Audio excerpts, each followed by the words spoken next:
give us the period a little before Doe was killed, because you were in the army, and my research shows that lots of your family were involved, had come down from Grand Jita and was around the Doe mansion in the barrack. And on the day when he went down to the port, September 6, I guess, 1990, some of your relatives also went. Can you tell us about the scene, like what happened? Who decided to give truckload? Because there's some rumors like Doe just decided to go. But the other recording of the incident, like truckloads of people from Doe ethnic, from his county, I won't say ethnic, but from his county and relatives, were put in trucks, and they were there. Some were even in containers that were killed grenade. So although you were very young, but then you were even master sergeant, and less than 10 years ago, Doe was master sergeant, became president, so you were even master sergeant then. Can you just tell us, I know people don't like to rehearse it, but this is history, and thank you for being part of the process. Can you tell us about that, and tell us maybe how many of your relatives died, or not only that, how many people that you know in all were killed, because they too were Liberians? The only details I'll be able to give you, you see, for some geopolitical reasons, Ecowas became very detrimental to the peace process in Liberia at the time, for which, during the last war, we argued to the zenith that we don't want the African peacekeeping force to help the military force in Liberia.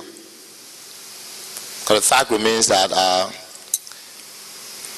where you intend to seek safe haven, and safe haven you go to, you are not safe.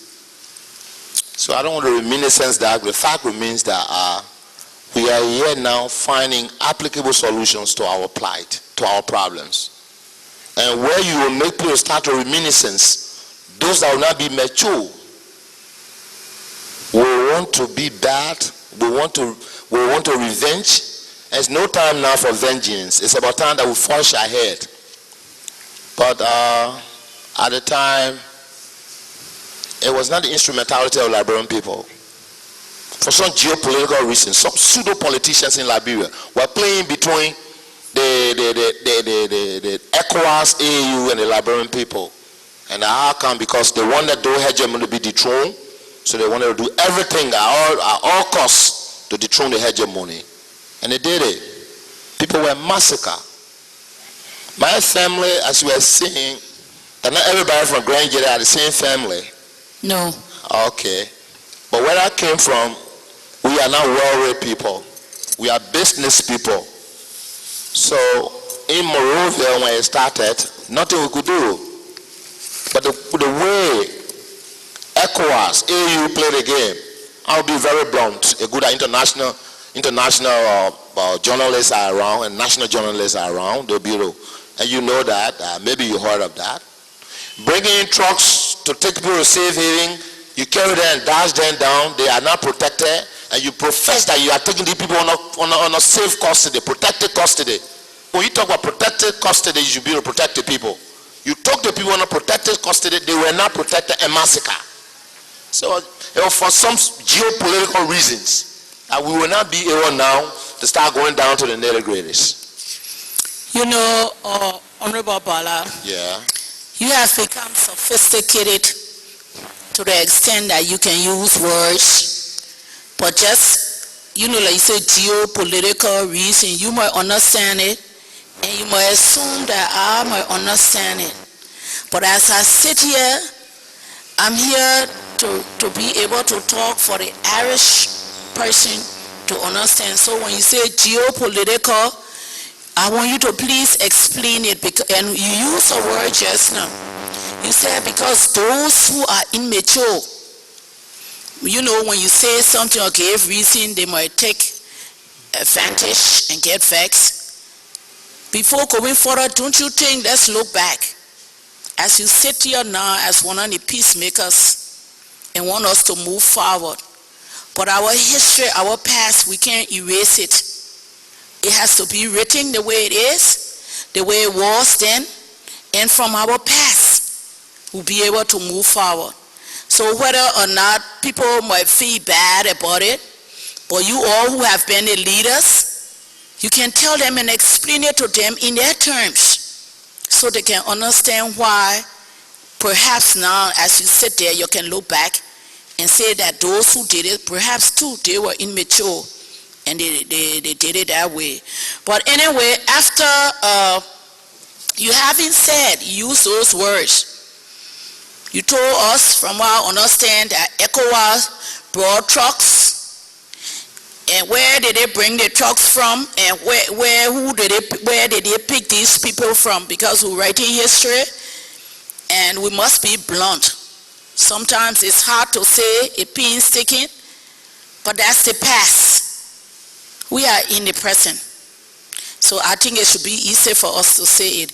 Can you tell me where Ecowas took the trucks from, and where did they take these people from, and where did they carry them? Ecowas were based in the Freeport. Freeport of Monrovia. They brought the trucks from the Freeport of Monrovia. They brought the truck from the Freeport of Monrovia. And went in the barracks. The AFL barracks. The AFL barracks. Okay. In Monrovia. In Monrovia. AFL barracks in Monrovia. Yeah. BTC. Yeah, BTC. That was the Barclay Training Center. Barclay Training Center. So you know that history now. We own it, but we'll be gone, and our children will be asking where is AFL and what is BTC. So about how many trucks, and can you approximate about how many persons got in a truck?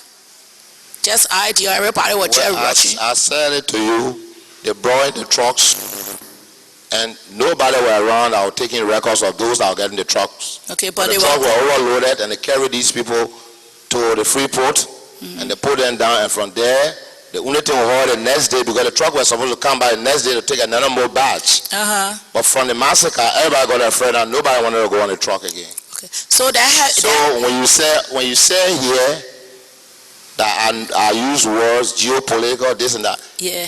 The same way I am testifying on an oath. Yeah. The same way you are asking me on an oath. Yeah. So we should do things so that we will not be able to obfuscate the process. Yeah. That was a geopolitical. Because we want everyone say geopolitical, you should be able to know that the fact remains that you are intellectual. And when I say geopolitical, ECOWAS came in as peacemaker.